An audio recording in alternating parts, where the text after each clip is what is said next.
और जितना हमने सुना है वेस्टर्न कल्चर ज़्यादा है चीटिंग और ये एक्स्ट्रा मैरिटल अफेयर्स का, नहीं इंडिया में तो यार, फिर भी कंपैरेटिवली कम है, अब बढ़ गया इंडिया में, ग्रोथ रेट ज़्यादा हो सकता है कि यहाँ कहते तो यही है, आ तो वहीं से ही रहा है, यही कहा जाता है। पहले वहाँ था, हाँ, ये फैक्ट है। हमारे यहाँ जो आज है ना, वो 50 साल पहले वहाँ था।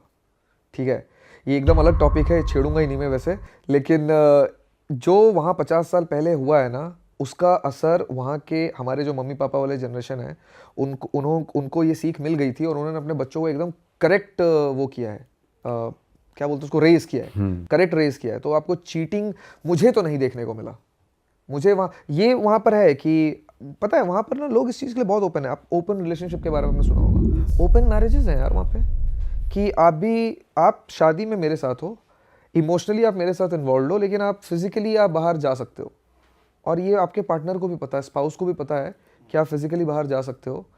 हस्बैंड भी बाहर जा रहा है, वाइफ भी बाहर जा रही है, और दोनों को आपस में पता भी है और दोनों को ही इस बात से प्रॉब्लम नहीं है। ये इसीलिए है क्योंकि वो काफ़ी सारी चीज़ों को लेकर के बहुत ज़्यादा ओपन है। वो फिजिकल इंटीमेसी को एक नीड समझते हैं कि भाई ये हमारे ज़रूरत है, इसलिए इसको पूरा करना है। It's like that. करेक्ट, मतलब अगर वो ओपन मैरिज में भी हो, ओपन रिलेशनशिप में भी हो, और दोनों को मालूम है कि हाँ ये बंदा भी कहीं जा रहा है, बंदी भी कहीं जा रही है, तो फिर तो वो चीटिंग कंसिडर नहीं होगी। हाँ, बिल्कुल नहीं होगी ना, कैसे कंसिडर हो सकती है। एंड सबसे अच्छी बात कि जो रिलेशनशिप में लोग हैं, जो मैरिज तक नहीं पहुंचे हैं, वो भी इसी लेवल का कमिटमेंट रखते हैं। या तो ओपन मैरिज है, या ओपन रिलेशनशिप है, या फिर क्लोज रिलेशनशिप है। और क्लोज रिलेशनशिप है तो दोनों ही बंदा, मैं बता रहा हूँ, मेरे बहुत दोस्त हैं इंडिया में भी, लड़के दोस्त हैं ही ना मेरे, बाहर भी हैं, बात करता हूँ मैं, सबसे करता हूँ। इंडिया के दोस्त जब आपस में बैठ करके बात कर रहे हैं अपने रिलेशनशिप के बारे में, तो वो भी ऑब्जर्व करता हूँ मैं। और जो बाहर के लोग बैठ करके बात कर रहे होते हैं वो भी, क्योंकि ये ना पूछने से नहीं पता चलता है, ये ऑब्जर्व करने से पता चलता है। मेरे वहाँ के जितने भी दोस्त हैं, मैंने ये एकदम बहुत क्लोजली ऑब्जर्व किया है, दे आर फुल्ली कमिटेड। लड़कियों का मैं उतना नहीं बता सकता आपको, लेकिन लड़कों का मैं आपको बता रहा हूँ, दे आर फुल्ली कमिटेड। मतलब मैं अगर ये बोल दूँ ना अपने, अब जैसे मेरा एक दोस्त है कैलिफोर्निया का, अगर मैं उसके सामने ये बोल दूँ ना कि भाई मेरी बंदी तो है, लेकिन मैं तो भाई आज तो यहाँ जा रहा हूँ मैं, वो अगले दिन से बात नहीं करेगा मुझसे, दोस्ती तोड़ देगा। अच्छा, ये लड़का तो लॉयल नहीं है, ये बंदा सही नहीं है। हाँ, he is not a good guy, he is not a good person, he is not a good human, I don't want him in my friend list. मेरे को ऐसे बंदे के साथ उठना बैठना ही नहीं है। And this is true bro, मैं थोड़ा भी एग्जैजरेट नहीं कर रहा हूँ भाई हो भी सकता है कि उन्होंने इतना कर लिया, इतना एक्सपोजर ले लिया, वो सेटल डाउन नहीं हो रहे कि भाई एक ही बहुत है। ये पता नहीं बहुत ज्यादा गलत है बाहर के बारे में हमारे अंदर अप्रोच। ये हमने बाहर पता है किसको देखा है, हमने सिर्फ हॉलीवुड ही देखा है यार, वो रियल लाइफ नहीं है वहाँ की। ये जो एक्टर्स कर रहे हैं वहाँ पे, जो न्यूयॉर्क में लोग, दिल्ली में जो लड़के लड़कियां करते हैं, तुम्हें लगता है बिहार में भी वही कर रहे हैं लोग, या झारखंड में या उड़ीसा में या नॉर्थ ईस्ट में भी वही कर रहे हैं, या तमिलनाडु के किसी छोटे शहर में भी वैसा ही चल रहा है, वैसा ही कल्चर है जैसा दिल्ली में या बॉम्बे में लोग कर रहे हैं? नहीं है ऐसा भाई। दिल्ली बॉम्बे एकदम मेट्रोपॉलिटन है, कल्चर ही बहुत अलग है, पूरे इंडिया को ये रिप्रेजेंट नहीं करता है। वैसे ही न्यूयॉर्क और लॉस एंजलिस या सैन फ्रांसिस्को पूरे अमेरिका को नहीं रिप्रेजेंट करता। ऐसे लोग हैं। मैं रुका था, इसके बारे में तो मैं एक्चुअली नाम लेके बात कर सकता हूँ, क्योंकि मैं शायद अपनी वीडियो में भी दिखाऊंगा। जब मैं ये ट्रिप कर रहा था एडमिंटन से, मैंने वापस रिज्यूम किया, तो मैंने काउच सर्फिंग किया एक कपल के साथ। ओके। उनके साथ मैं 2-3 हफ्ते रुक गया था, क्योंकि मुझे बहुत सारा काम था, और उनके साथ मेरी इतनी अच्छी बन गई दोस्ती, जम गई मेरी उनकी, दोनों हस्बैंड वाइफ के साथ मज़ेदार टाइम बीता मेरा। तो मैं 2-3 हफ्ते उन्हीं के पास रुक गया। तो उनके दोस्तों के साथ मिलना, उनके साथ उनके वीकेंड्स पे सेलिब्रेट कर रहा हूँ, पार्टीज़ में जा रहा हूँ, ट्रैक्स पे जा रहा हूँ, बहुत कुछ 3 हफ्ते में बहुत कुछ देखा। तो लाइफ के बारे में बहुत कुछ पता चला। लड़की का कोई उसके पहले फिजिकल इंटीमेसी कभी हुआ ही नहीं था शादी के पहले, यकीन करोगे? कितने साल की थी वो? उसने शादी करी थी 31 में, 31 या 32 में शादी करी वो थी। 31 साल तक वर्जिन थी लड़की। भाई क्या बता, बस बोल रही हूँ। क्यों बोलेगी? वैसे हार्ड टू बिलीव है, लेकिन हो भी सकता है। देखो 1% ऐसे लोग होते होंगे, कर लिया मतलब नहीं करा होगा। 1% लोग नहीं है, मेरे को भी ऐसे ही लगा। मैं तो उसके साथ बैठ करके, वो मेरे को ब्रेड बनाना सिखा रही थी, और उसका हस्बैंड ऐसे ही कहीं सोफे पे बैठा था। उसका हस्बैंड इतना खुश होकर के बोल रहा है मुझे, मैंने बोला हाँ बात तो सही है तेरी, खुश होने की बात तो है, ठीक है, क्योंकि हमें तो एक्सपेक्टेशन ही नहीं है इसकी, ठीक है। लेकिन उस बंदे को एक्सपेक्टेशन थी कि नहीं थी वो पता नहीं, लेकिन he was very proud of it. और उसने बोला कि मैंने भी जिंदगी में कुछ अच्छा किया, मैं इसके जैसा तो नहीं था शायद, मुझे इतना याद नहीं है वो लड़के के साथ क्या कॉन्वर्सेशन हुई थी मुझे, लेकिन उसने ये बोला था कि उसने पिछले 4 साल में नहीं देखा था। शादी के 4 साल पहले उसने देखना छोड़ दिया था, और उसने नहीं देखा था, और इसलिए बोलता है कि that's why God blessed me with such a beautiful woman. ऐसा करके उसने कुछ लाइन बोली मेरे को। चलो ये फिर भी थोड़ा चलो, बिलीवेबल हाँ, है कि बंदे ने नहीं देखी हाँ। यार, इतना एडिक्ट नहीं हो फिर गया। मैं बैठ गया लॉरा के साथ। लॉरा नाम है इस लड़की का, ठीक है। इसको आने वाले टाइम पे लोग मेरे यूट्यूब वीडियो, पता नहीं जब आपका वीडियो ये आ रहा होगा, हो सकता है शायद मेरा भी वीडियो आ चुका हो। बंदी के साथ मैं बैठा, वो मेरे को ब्रेड बनाना सिखा रही थी कि ब्रेड कैसे डो करते हैं, मतलब डो से कैसे ब्रेड बनाते हैं, वो मैं सीख रहा था। तो मैं ऐसी कॉन्वर्सेशन पूछ लिया कि यार बता, तुमने ये किया, समझ में आता है मेरे को, ऐसे और भी लोग हैं या तुम एक्सेप्शनल हो? क्योंकि मुझे तो ये एक्सेप्शनल लग रहा है। इंडिया में भी नहीं पॉसिबल है यार, ये कहीं नहीं पॉसिबल है। तो कोई देश नहीं मुझे ऐसा लगता है जहाँ पे ये पॉसिबल है। यहाँ कैसे पॉसिबल है? हम तो बिल्कुल उल्टा सोचते हैं तुम्हारे बारे में।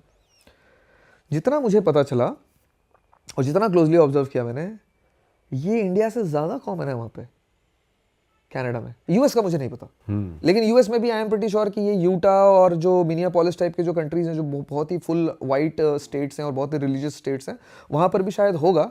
लेकिन कनाडा में एडमिंटन के अंदर तो बहुत लोग मुझे मिले यार, ऐसे एक दो लोग नहीं मिले, बहुत लोग मिले। फिर मैं एक उनके साथ ही एक और कपल के साथ गया, they are married for 4-5-6 years, और वो वहाँ से हैं, इलिनॉय से, पता नहीं स्टेट वेस्टर्न में कंफ्यूज होता हूँ, शिकागो से हैं, ठीक है, शिकागो से हैं वो। और चूंकि मैंने इस टॉपिक पे इतना बात किया था इनसे कि यार ये कैसे पॉसिबल है, तुमने कैसे फिजिकल इंटीमेसी नहीं की 30-31 साल की उम्र तक, तो उनको पता था कि मेरे लिए बहुत बड़ी बात है। तो जब मैं उनके यहाँ घूमने गया ना, तो वो लड़का जो है वो सीधा बोलता है कि तुम्हें पता है मेरे फ्रेंड्स का भी ऐसे ही है, मेरे फ्रेंड्स ने भी शादी के पहले कुछ नहीं किया था। And I am like seriously?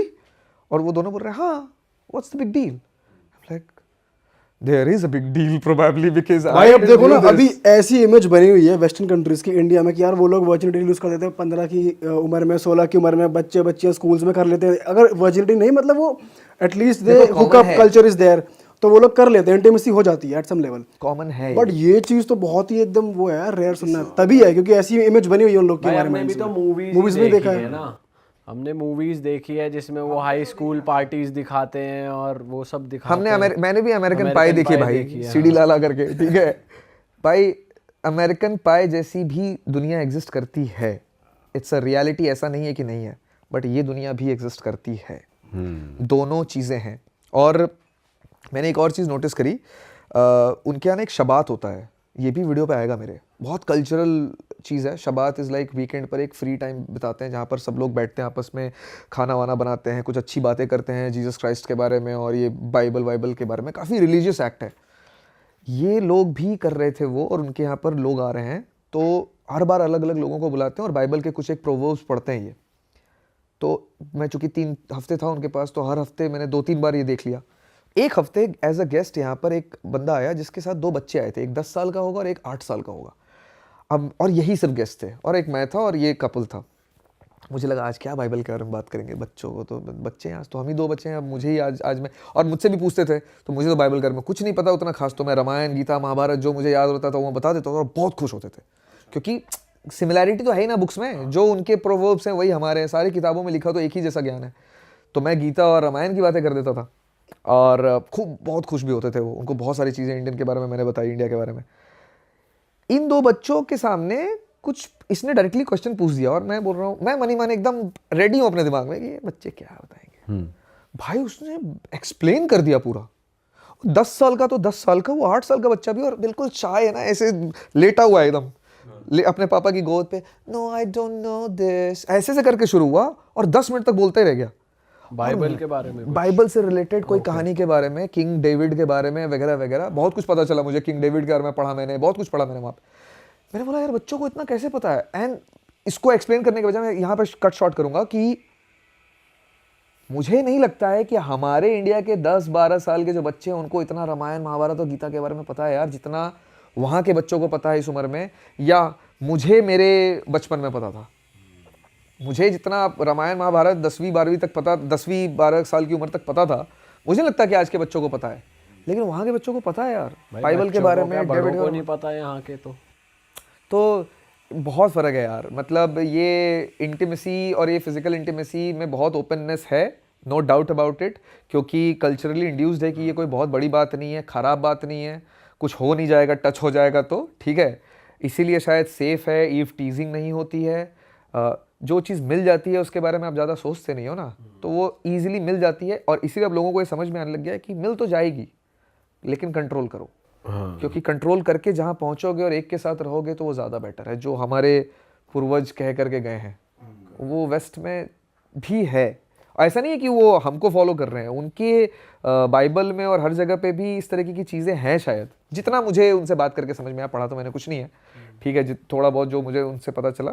सो या this is their culture man. अच्छा भाई, आप रिसेंटली चाइना होकर आया, हाँ। चाइना कैसा लगा आपको? सिंस आप यूएस चाइना दोनों घूम चुके हो और दोनों कंट्रीज में ही आजकल सुपर पावर बनने का कंपटीशन चल रहा है, और इंडिया पता नहीं क्यों दावेदारी में आता है, पर हालांकि हम हवाबाजी में नंबर 1 है ही हैं, पर रियलिटी आप अगर बता पाओ। देखो कि इंडिया और आपको क्या चाइना के लगा? बीच में कितना कंपैरिजन है ना, ये मैं आपको इस बात से बताता हूँ कि यूएस भी चाइना के आसपास नहीं है। अब आप समझ लो इंडिया कहाँ है, बोलने की ज़रूरत है नहीं है ना। मैं शंघाई में था इस साल, मैं टोरंटो में रहता हूँ, वहाँ का स्काईलाइन बहुत अच्छा है। न्यूयॉर्क और सैन फ्रांसिस्को के बाद मुझे सबसे अच्छा स्काईलाइन टोरंटो का लगता है, और है भी, ठीक है। और मैं डाउनटाउन में रहता हूँ, अभी तो नहीं रहता लेकिन रहता था, काफ़ी वक्त रहा हूँ मैं वहाँ पे। और जब मैं शंघाई का मैंने स्काईलाइन देखा ना, तो मुझे ऐसा लगा कि मैं गाँव में रहता था। सही बता दो भाई वो ऐसा लगा जैसे साइंस फिक्शन में पहुंच गया। क्या लाइटिंग है, क्या एलईडी लाइटिंग है, एकदम वो बिल्कुल साइबर पंक वाला जो फील था। और सिर्फ शंघाई के बारे में नहीं है, चोंगचिंग चले जाओ, ग्वांजाओ चले जाओ, शेंजन चले जाओ, चंगडू चले जाओ, कहीं चले जाओ, सेम ही लेवल है भाई। और मैं आपको, ये तो हो गया चलो कि मेरे को ऐसा दिखा, और आपने बहुत इंस्टाग्राम पे देखा होगा कि ऑटोमेटिक टैक्सीज हैं, रोबोट्स पानी हाँ, देने आते हैं देखा है। होटल में, सब सच है। कुछ और फैक्ट्स बात करते हैं। होमलेसनेस दिखाई नहीं मुझे, बिल्कुल नहीं दिखा। चोरी चमारी दिखी नहीं। मैं हॉस्टल में था, $10 का हॉस्टल था, कितना, 800 रुपये। अरे वाह, आपने ये वीडियो यहाँ तक देख ली भाई, तुमने हमारी मेहनत सफल कर दिया। तुम ही लोग हो असली रियल हिट। और अगर आपको बहुत मजा आ रहा है ऐसी क्लिप्स में, ऐसी वीडियोस में, तो फटाफट जाइए प्लेलिस्ट पे, बिंज वॉच कीजिए, सारी वीडियोस देख डालो और मौज काटो। That is it. हम मिलेंगे नए पॉडकास्ट में, नए क्लिप में। Till then bye bye, see you, take care, do subscribe.